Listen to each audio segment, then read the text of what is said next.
Hello students. बच्चों, आज हम लोग बात करेंगे प्रिज्म पर बेस्ड न्यूमेरिकल्स की। ठीक है, जो क्वेश्चंस हमसे नहीं बनते हैं वो बनेंगे इजीली। ठीक है, लास्ट टाइम हम लोगों ने डिस्कस किया था टोटल इंटरनल रिफ्लेक्शन, उसी पर बेस्ड जो है वो क्वेश्चंस हैं प्रिज्म के। तो सबसे पहले आपको वो बेसिक कंसेप्ट टीआईआर का, जो टोटल इंटरनल रिफ्लेक्शन का, वो पता होना चाहिए। ठीक है, वो देख लेना तुम लोग लास्ट वीडियो में मेरी। तो देखो, शुरुआत करते हैं बिना टाइम वेस्ट किए हुए। पहला क्वेश्चन है कि 3 रेज ऑफ लाइट, ठीक है, 3 रेज हैं लाइट की, कौन कौन सी, रेड, ग्रीन और blue, are incident on the face A B face पर पड़ देंगे ये, of a right angle prism A B C. तो मैं बना लेता हूँ यहाँ पर सबसे पहले। बच्चों देखो, एक हमारा जो है वो इस तरीके से ये प्रिज्म हो गया राइट एंगल, इस तरीके से ये, ठीक है, ये प्रिज्म हो गया। अब क्या कहा है इन्होंने, नाम रख लेते हैं ए बी सी। ठीक है, ए बी फेस पर पड़ रही है, राइट एंगल है, ये 90 हो गया। कह रहे हैं रेड, ग्रीन और ब्लू ये तीनों पड़ रही हैं और इनके तीनों के रिफ्रैक्टिव इंडेक्स दे रखे हैं 1.39, 1.44 और 1.47। मतलब रेड कलर का जो रिफ्रैक्टिव इंडेक्स है, एनआर में मान लेता हूँ उसको, ये 1.39 दे रखा है उसने। और उसके बाद कौन सी है, ग्रीन, तो एन जी मान लेता हूँ इसका 1.44। उसके बाद है कौन सी, ब्लू, तो ब्लू के लिए मान लेता हूँ बच्चों 1.47। ठीक है ना। तो देख रहा है, कह पूछा है कि विच कलर रे will emerge out of phase AC, बोले कौन सी रे जो है वो एसी से पार निकल जाएगी। तो इसके लिए मैं तुम्हें सबसे पहले एक बेसिक जानकारी बता दूं। देखो, ऐसा है कि टीआईआर के लिए इंसिडेंस एंगल जो वो क्रिटिकल से बड़ा होना चाहिए भाई, है ना। अगर इंसिडेंस एंगल क्रिटिकल से बड़ा है तो रे जो है जो पड़ेगी वो वापस लौट जाएगी, है ना। अगर इंसिडेंस एंगल क्रिटिकल के बराबर है तो जो रे पड़ेगी वो एसी के थ्रू एसी सरफेस पर ही लाई करने लगेगी। और अगर इंसिडेंस एंगल जो है वो छोटा हो गया क्रिटिकल एंगल से, तभी जो रे जो है वो बाहर की तरफ जा सकती है। ठीक है, लेकिन समस्या ये है कि यार यहाँ पर तो हमको क्रिटिकल एंगल दे ही नहीं रखा भाई, यहाँ पर तो हमको रिफ्रैक्टिव इंडेक्स दे रखा है। तो कोई दिक्कत नहीं, हम उसमें भी सॉल्व कर देंगे। ठीक है, चलो देखते हैं एपिसोड आगे का। तो देखो बच्चों यार, कि इंसिडेंस क्वेश्चन तुम लोग नोट कर लेना पहले आराम से। ठीक है, तो देखो, इंसिडेंस एंगल जो है वो should be greater than critical angle. क्यों भाई, उसके बाद तुम लोग क्या काम करना है कि दोनों तरफ का साइन ले लो बच्चों। Sine I should be greater than sine I C, है ना। ये हो गया हमारा इंसिडेंस एंगल। उसके बाद क्या हो गया कि साइन आई सी को हम लोग 1/n लिख सकते हैं, है ना, उल्टा लिख सकते हैं। ये n जो है वो हमारा 1/sin आई सी के बराबर ही होता है, ये भी मैंने पिछले वीडियो में बताया था। तो यहाँ से यार n को तुम इधर ले आओ और ये हो गया 1/sin आई। ठीक है, तो देखो बात सुनो ध्यान से, कि जिसका रिफ्रैक्टिव इंडेक्स 1/sin आई से ज़्यादा होगा वो रे टी आई आर करेगी सफ़र, जिसका बराबर होगा वो ए सी पर लाई करेगी, और जिसका छोटा होगा वो बाहर निकल जाएगी। ठीक है, तो ध्यान से देखो सभी जने, कि सबसे पहले मैं 3 लाइट यहाँ पर डाल लेता हूँ। ये थोड़ा सा लिख दिया है मैंने यहाँ पर, एक बार मैं फिर से बना लेता हूँ डायग्राम अपना। ये आ गया मेरा प्रिज्म, ये हो गया ए, ये हो गया बी, ये हो गया सी। तो भाई सबसे पहले कौन कौन सी लाइट डाल रहे हैं, रेड। तो एक काम करते हैं कि रेड लाइट डाल लेते हैं। तो ये रेड लाइट पड़ गई हमारी इस तरीके से, नॉर्मली पड़ रही है बच्चों ये तीनों, है। उसके बाद हो गई ग्रीन, ये ग्रीन आ गई। उसके बाद हो गई ब्लू, ये ब्लू आ गई। रेड, ग्रीन और ब्लू, तो ये तीनों रेस जो है वो आगे निकल जाएंगी, इसमें कोई दिक्कत वाली बात नहीं होनी चाहिए। क्यों निकल जाएंगी भाई, क्योंकि नॉर्मली पड़ रही हैं।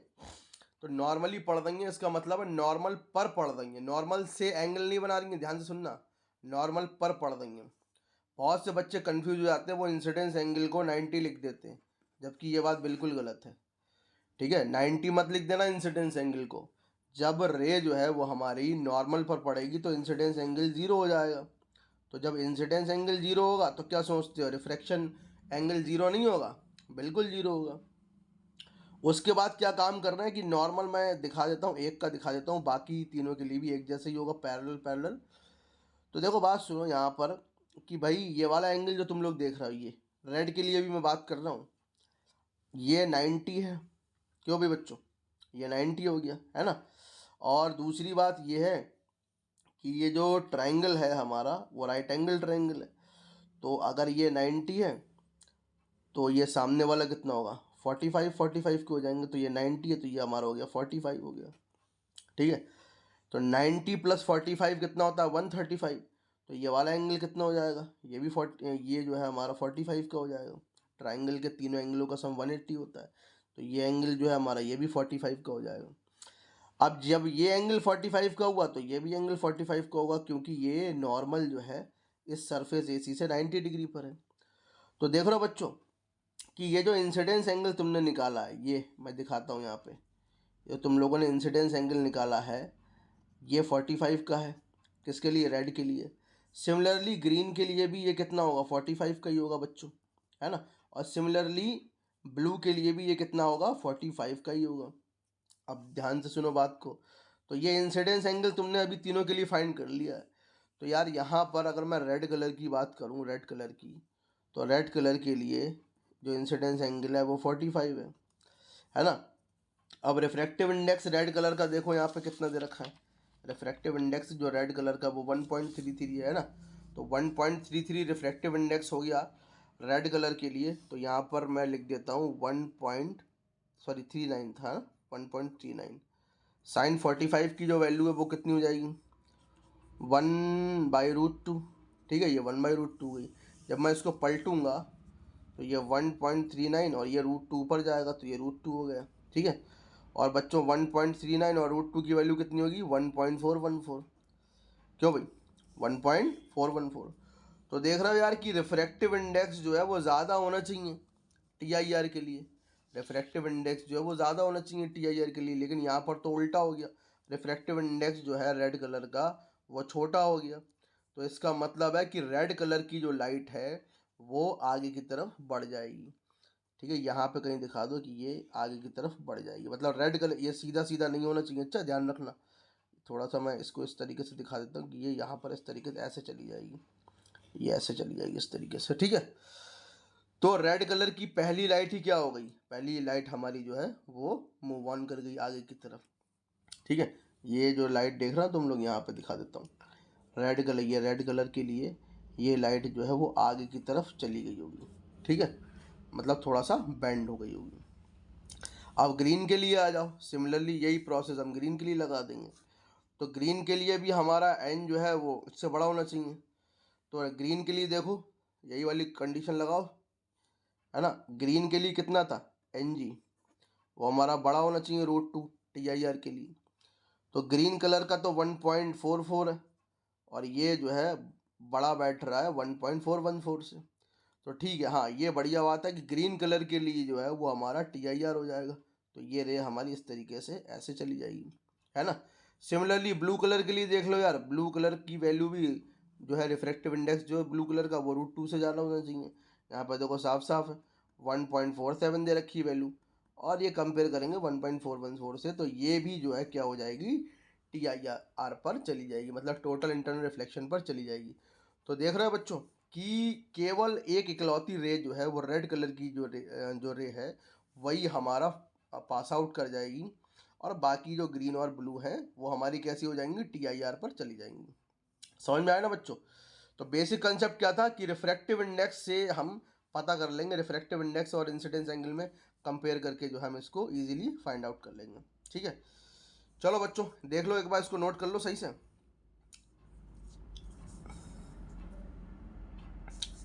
पढ़े आगे, चलिए आगे बढ़ते हैं। अब उसी के बाद देखो आगे एक अगला क्वेश्चन आ गया है यहाँ पर, ये एक दूसरे टाइप का है। चलो पहले ये वाला दिखाते हैं आपको। देखो, एक रे है PQ is incident normally on phase AB। ठीक है, एक रे जो है PQ वो एक फेस AB पर पड़ती है प्रिज्म के, जिसका रिफ्रैक्टिव एंगल कितना है, 60 डिग्री है। अच्छा, जिसका रिफ्रैक्टिव इंडेक्स कितना है, 2/√3 है। तो कह रहे हैं कि trace the path of the ray as it passes through the prism, मतलब जब रे जो है वो प्रिज्म से पास आउट होगी तो इसका जो है हमको पाथ ट्रेस करना है। Also calculate angle of emergence and angle of deviation, वो भी कैलकुलेट हो जाएगा। चलो देखते हैं बच्चों, ये आ गई हमारी एक रे जो प्रिज्म पर पड़ने वाली है इस तरीके से। ये मैं दिखा देता हूँ, यहाँ पर एक प्रिज्म है, ये इस पर रे जो है एक इस तरीके से मैं फोल्ड कर लेता हूँ पेज को, तो ये 90 डिग्री पर पड़ गई है। नॉर्मली बोल रहा है, फेस ए भी नाम दे दो इसको, ठीक है। तो ये रे आगे नहीं निकलेगी यार, बताओ, बिल्कुल निकलेगी, क्योंकि इंसिडेंस जो है वो हमारा 90 सॉरी इंसिडेंस, देखो ये बहुत बड़ा कन्फ्यूज़न है। इंसिडेंस 90 नहीं, इंसिडेंस रे नॉर्मल पर आई है, तो इस वजह से इंसिडेंस एंगल कितना हो जाएगा, 0 हो जाएगा। तो जब इंसिडेंस 0 होगा तो रिफ्रैक्शन भी बच्चों 0 हो जाएगा। तो ये रे आगे की तरफ चली गई, AC पर मैं इसका नॉर्मल डाल देता हूँ, ये इस तरीके से ये नॉर्मल आ गया, ठीक है ना। अब देखो रिफ्रैक्टिंग एंगल कितना है, 60 डिग्री है, ये कितना होगा बच्चों, 90 डिग्री होगा, है ना। तो ये कितना होगा, ये बताओ, 90 और 60 कितने होते हैं, 150, 150 और 180 में से माइनस करो तो ये कितना हो जाएगा, 30 डिग्री हो जाएगा।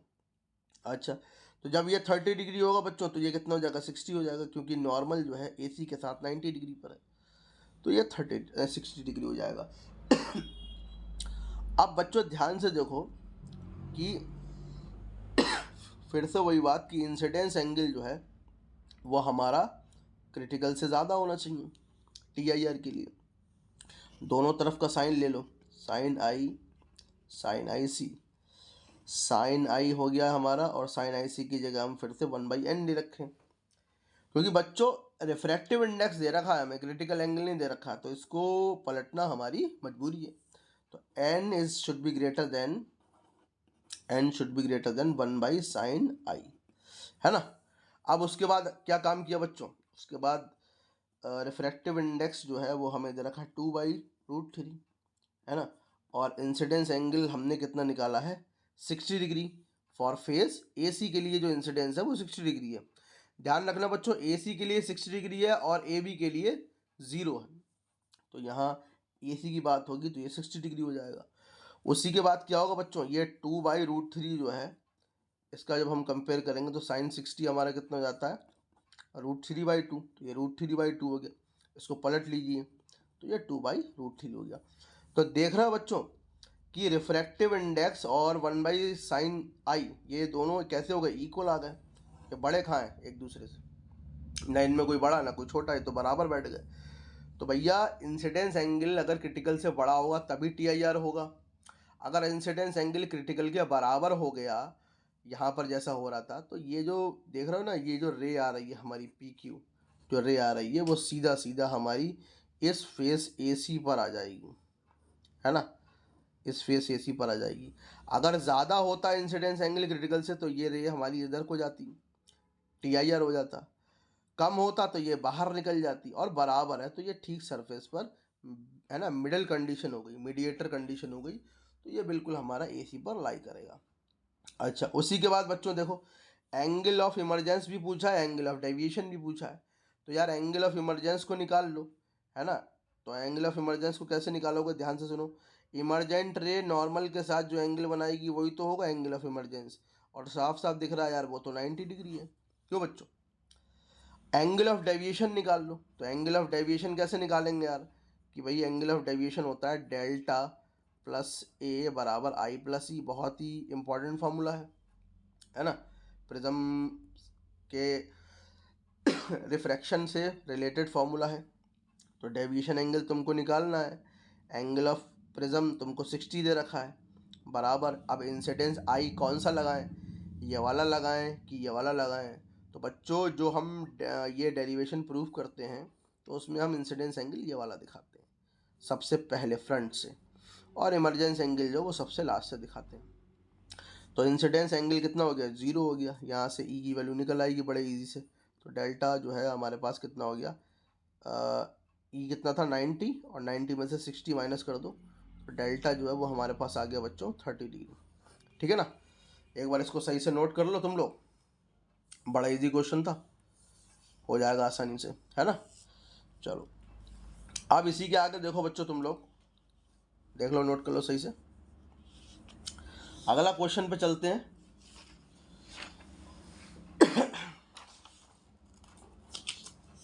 ये देखो फिर से क्वेश्चन आ गया है अगला।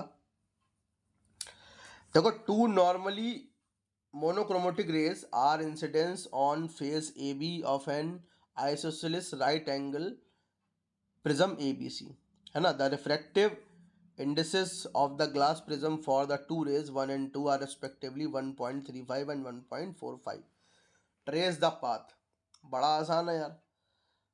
तो देखो सुनो, वही आगे निकल पाएगी, है ना।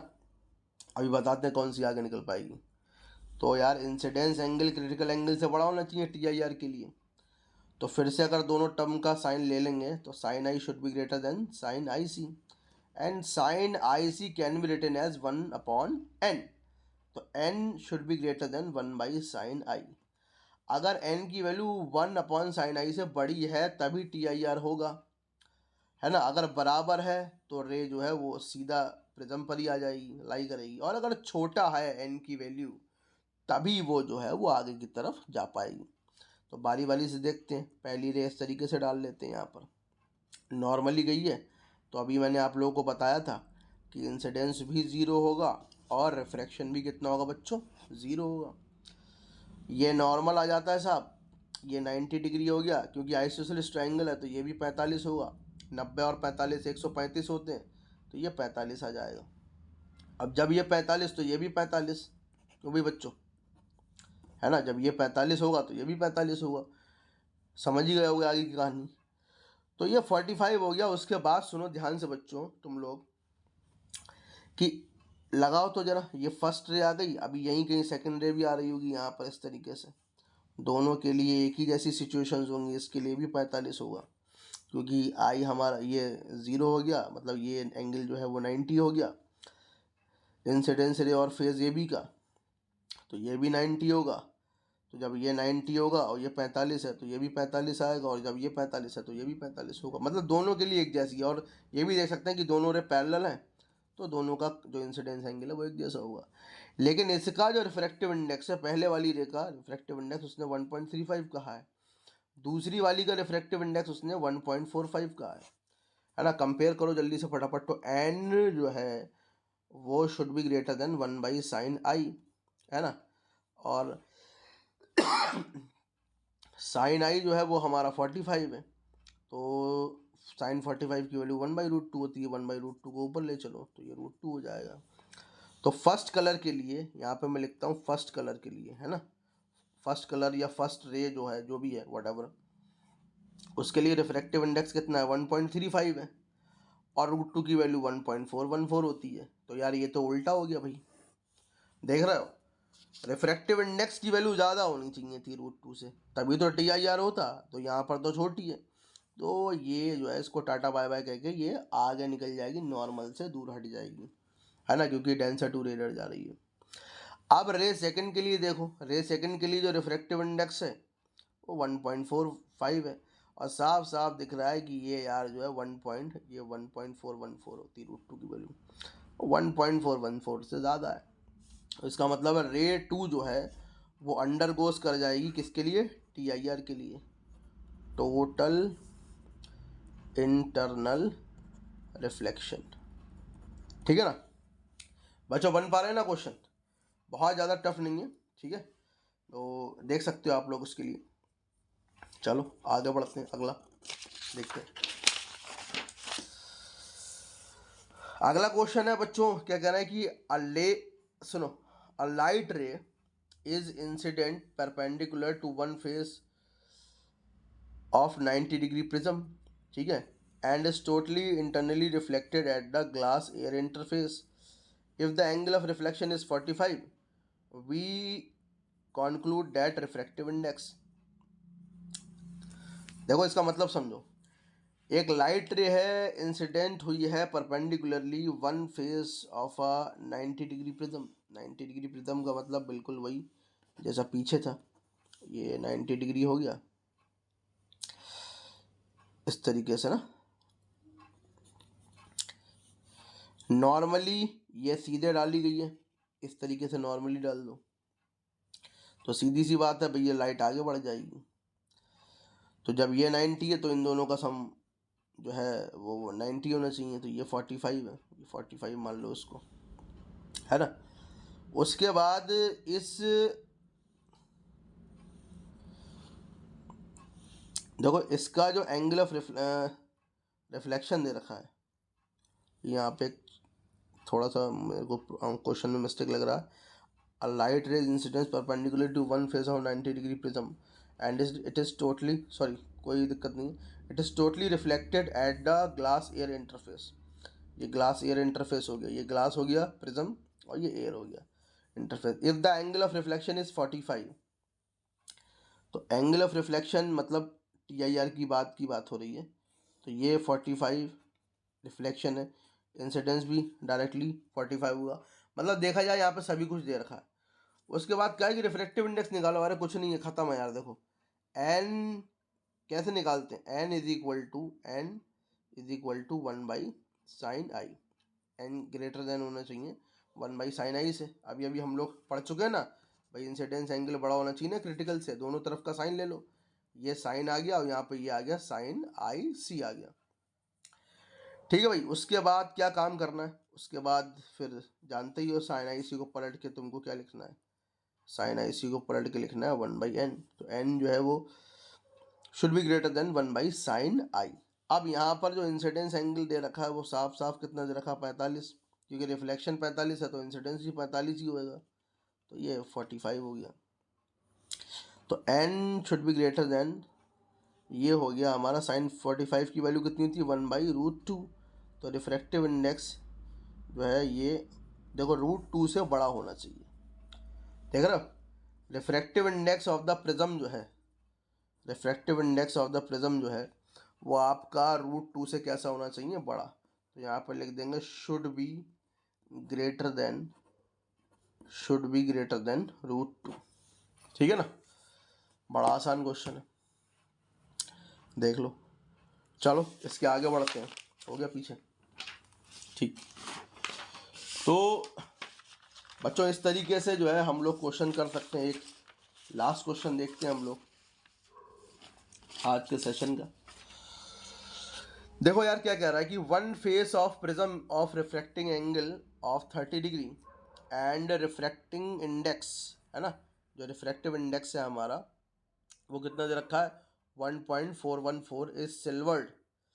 At what angle must be ray of light fall on the unsilvered face so that after refraction into the prism and reflection at the silvered surface it retraces its path? चलो पहले क्वेश्चन समझ लो बारी बारी से। One face of a prism is refracting angle of 30 degree, मतलब prism का जो refractive index है, रिफ्रैक्टिंग एंगल है वो 30 डिग्री है, मतलब ये एंगल ऑफ प्रिज्म की बात हो रही है, ये 30 डिग्री है। और इसका रिफ्रैक्टिव इंडेक्स, इस प्रिज्म का जो रिफ्रैक्टिव इंडेक्स है वो आपको दे रखा है 1.414, मतलब √2 मान लो, √2 ही के बराबर है। इस सिल्वर्ड, ये सिल्वर्ड कर दिया गया इसका एक फेस, ये देखो सिल्वर्ड कर दिया है ना। उसके बाद कह रहा है एट व्हाट एंगल, किस एंगल से, must be ray of light fall on unsilvered face, किस एंगल से इंसिडेंस रे डाली जाए उस फेस पर जो कि पॉलिश नहीं है ना। सो दैट, ताकि हो सके, आफ्टर रिफ्रैक्शन, रिफ्रैक्शन के बाद, इनटू द प्रिज्म, प्रिज्म पर जाए, and reflection at the silvered surface, जो रिफ्रैक्शन हो हमारा सिल्वर्ड सरफेस से, ठीक है, ये यहाँ पर गई ऐसे, और ये कह रहा है कि silvered surface it retraces its path, अपने पाथ की वापसी करे, मतलब जिस रास्ते से गई है उसी रास्ते से चली जाए। तो इस इंसिडेंस एंगल को हम कितना रखें, समझ पा रहे बच्चों, इस इंसिडेंस एंगल को हम कितना रखें कि जब रे जो है प्रिज्म की अनसिल्वर्ड फेस से रिफ्रैक्ट हो और मिरर पर पड़े तो वापस अपना ओरिजिनल पाथ को ट्रैक करें। तो बच्चों देखो इस क्वेश्चन को करने के लिए हमको क्या काम करना पड़ेगा कि भाई देखो इंसिडेंस एंगल फेस AC के लिए, है ना, फेस AC के लिए जो इंसिडेंस एंगल है वो 0 हो जाएगा, और रिफ्रैक्शन भी कितना हो जाएगा, 0 हो जाएगा रिफ्रैक्शन एंगल, ठीक है। तो अब हमको क्या काम करना पड़ेगा कि भाई n जो है ना, I हमको चाहिए, I हमको चाहिए और R हमको पता होना चाहिए। तो n बराबर sine i upon sine r लगा दो। ये देखो, तो n हमको पता है क्या? हाँ पता है, बिल्कुल पता है। ये 1.414 है या √2 है, तो यहाँ पर n की वैल्यू √2 ले लो। साइन आई मेरे को पता नहीं है और साइन आई मेरे को निकालना और साइन आर पता नहीं है, तो साइन आर निकालो सबसे पहले। तो साइन आर कैसे निकलेगा? ध्यान दे, देखो पीछे हमने एक इक्वेशन यूज़ की है कि r प्लस आर डैश जो है वो a के बराबर होता है। ये जब आप लोग थ्योरी पढ़ेंगे प्रिज्म की तो उसमें कहा जाता है, देखो इधर बना देता हूँ मैं इस तरीके से। ये देखो, ये कहा जाता है कि ये जब इंसिडेंस रे पड़ी यहाँ पर, ये आ गया हमारा इंसिडेंस एंगल, ये आ गया अपना ये रिफ्लेक्टेड रे हो गई, है ना, ये इमरजेंट रे हो गई। तो ये एंगल आर और आर डैश इनका सम जो है बच्चों, आर प्लस आर डैश का सम वो एंगल ऑफ प्रिज्म के बराबर होता है। ठीक है, अब देखो एक बात सुनो, आर कितना हो गया? 0 हो गया। सॉरी आर डैश, ये जो तुमको आर डैश लिखा, ये आर जो 0 दे रखा ना, ये आर डैश की बात हो रही है, मतलब यहाँ के एंगल की बात हो रही है। तो आर डैश तो तुम्हारा 0 हो गया और आर जो है वो तुमको मालूम नहीं है, एंगल ऑफ प्रिज्म तुमको 30 दे रखा है। तो आर की वैल्यू कितनी आ गई बच्चों? 30 आ गई। अब ये यहाँ पे रख दो, तुम्हारा आई निकल जाएगा। तो √2 इज इक्वल टू हो गया साइन आई अपॉन साइन 30। ठीक है, और ये √2 हो गया और साइन 30 की वैल्यू कितनी होती है? 1/2। इसको उधर ले चलो, तो ये आ गया हमारा साइन आई। √2 से जब 2 को कैंसिल करोगे तो ये 1/√2 हो जाएगा, और 1 जो हमारा √2 है वो किसकी वैल्यू होती है? साइन 45 की वैल्यू होती है। तो साफ साफ पता चल रहा है कि इंसिडेंस एंगल कितना चाहिए? 45 होना चाहिए। ठीक है, तो देख लो यार कि मेनली जो है वो हमको आई पता करना, तो हमको आर चाहिए। ठीक है ना, तो इस तरीके से जो है हम I 45 तक निकाल सकते हैं। थैंक यू बच्चों।